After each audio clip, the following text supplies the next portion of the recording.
Hi, I'm Sean Levy, the director and executive producer of All the Light We Cannot See, a new limited series based on this man's Pulitzer Prize winning bestseller, All the Light We Cannot See. And hi, I'm Anthony Doerr. I wrote the novel, All the Light We Cannot See, that Sean made this amazing series out of for Netflix. This material is sort of hard to summarize because it's quite epic, and the sprawl of it is part of what appealed to me, and I think to millions of readers. Set in World War II, the story follows the path of two young people, a blind French girl named Marie Laure, who, with her father Daniel, have to leave Paris when the Nazis invade France, and they go to live with family in Saint Malo, a coastal town in Brittany on the edge of France.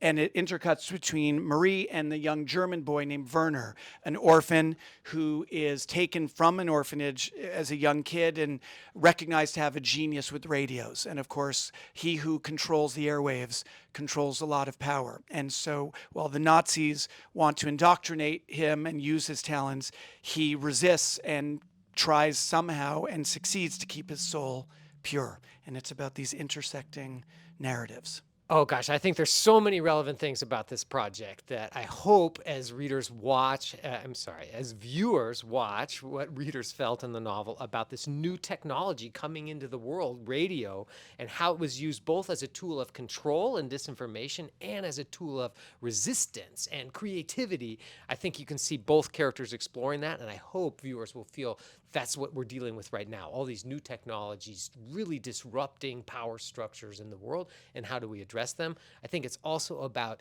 seeing into the soul of your enemy and understanding that there's humans on both sides of conflict, that it's too simplistic to say, oh, this side's wrong, this side is right, that in a huge conflict like the Second World War, there are so many little stories about humans, these kids that just want to be curious, they just want to learn, that are swept up in this enormous thing beyond their control. I think it's also, I mean, certainly we see now with social media the fact that technologies that connect people can also divide people. And this book, this story is very much about that idea. And I think we've seen that very evident in our current era. We were making this in Hungary in 2022 when, once again, tragically, history repeated itself and a neighboring country invaded Ukraine. And we dealt with millions of people fleeing for their lives and reacting to a circumstance not of their choosing. And so the dark side of human nature, it never leaves us. And we need to look at it. And I think we need to let the light in, if you'll allow the analogy, which is fitting for this title. But just looking at the persistence of hope and hopefully the persistence of humanity in the face of inhumanity. Adaptations are hard, right? We can kind of start with that reality. It helps when you have a partner, as we did with Netflix, where there was no mandate on number of episodes, running time. Literally, we were able, thanks to the flexibility at Netflix, we were able to say to Stephen Knight, our screenwriter, it can be 3 episodes, it can be 8. Make it as long as this story wants it to be. And ultimately, it ended up being 4 episodes. And I think that our goal and our kind of metric and what to keep and what to lose was do right by this novel, because there's a lot of book fans. I think you're one. I'm one. I came to this as a fan. So I was going to be goddamn sure to honor this source material. And that meant character rich, epic tapestry, authentic to the times, and as rich with ideas and feelings as Anthony's book was. There were things like the character of Friedrich that didn't make, who were in early drafts of the script, and ultimately I should add the other thing we wanted, the other thing that was always on our mind was Anthony's book with its short chapters and cross-cutting of these two narratives. It's kinetic, and I didn't want one of these shows, and we've all seen them, where it's longer than it needs to be, less relentless and captivating than we want it to be. I wanted it to be dense storytelling, and anything that didn't serve that engine was suspect. And some of it survived, but most of it didn't. Sean and his set designer Simon did such an extraordinary job with the details of the period, and that was so moving to me because so much of the research of writing a novel is like, what does the kitchen look like? What's in her dresser? Does a blind girl have any support in France in 1938 when she's growing up? And every set, when you walk into them and when you see them on the screen, you're just transported into that world. Like Madame Manec's kitchen is just so alive. You can see like just the decades of black char on all of her pots.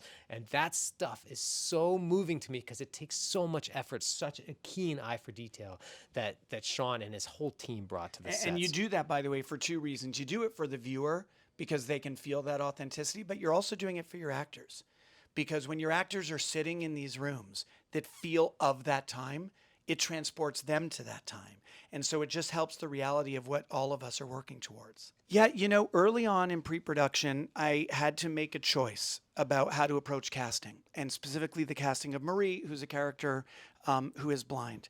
And I just had this very strong feeling that it should be played by someone who has lived that authentic experience. And so we sent out a global open casting call. I don't think I've ever done it quite that wide and quite that loudly because you're looking for a needle in a haystack. It's not like there are agencies that represent hundreds of low vision and blind actresses. Multiple countries. Yes, we looked in multiple countries and we got hundreds upon hundreds of submissions, one of which was from this PhD student, this Fulbright scholar who laid down a reading.